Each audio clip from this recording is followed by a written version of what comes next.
Hey, talking about math and history, and we are gonna take a look at parallelograms, but this time we have a proof. So do you remember what we said earlier in the season? How we said that the third part for geometry might not have some proofs, but when we said might not have, there are still some proofs there. So, on with the proof. Hey look, there's a parallelogram. Well, do we even know it's a parallelogram? Given segment SW is going to be parallel to segment NO. So SW and NO are parallel. That's what these two symbols mean. Then, angle NSW is going to be congruent with angle NOW. So what we're going to do is say NSW is going to be congruent with NOW.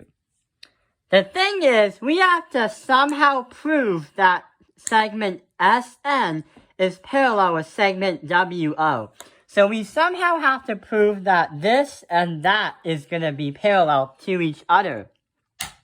So when you do any kind of proof in geometry, whether geometry, trigonometry, maybe algebra, what we have to do is put our givens into the problem, a statement and a reason. So now we have to think for a moment. What we have to do is understand and analyze the parallelogram. Well, if it was, which we don't know. What can we conclude about what we have right now? Well, since we have two parallel lines and we have two congruent angles, what we're going to do is say that NOS is going to be congruent with WSO. And the reason why we said that happened is if we put it in here, we're going to say that angle MOS is going to be congruent to WSO is because they're going to be alternating exterior angles.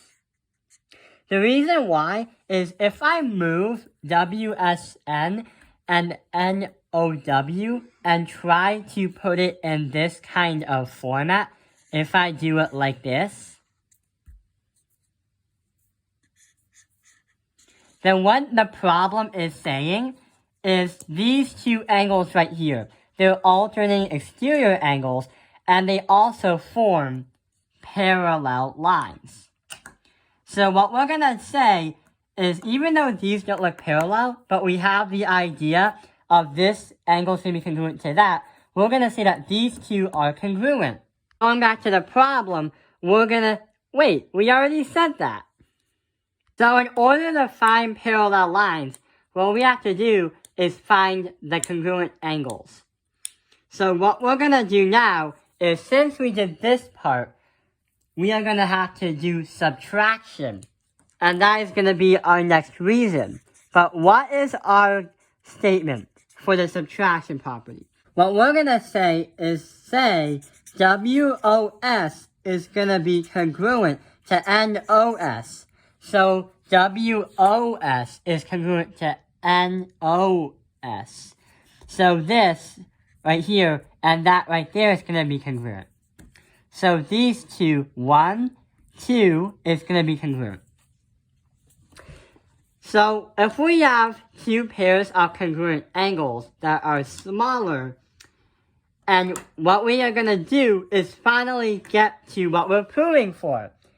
And SN is going to be parallel to WO. And the reason why that's going to happen is, we're going to write that down. SM is going to be parallel to WO.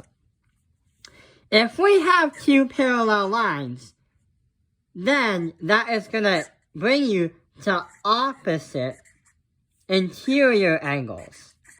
And that is going to say, when you have opposite interior angles, when you have a transverse line and two parallel lines, then it's going to say that N and OW are going to be parallel too.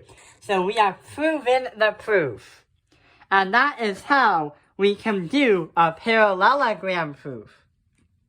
I hope this video has helped you understand about parallelogram proofs. Thank you for watching Tao Penguin's Math Industry. Like and subscribe.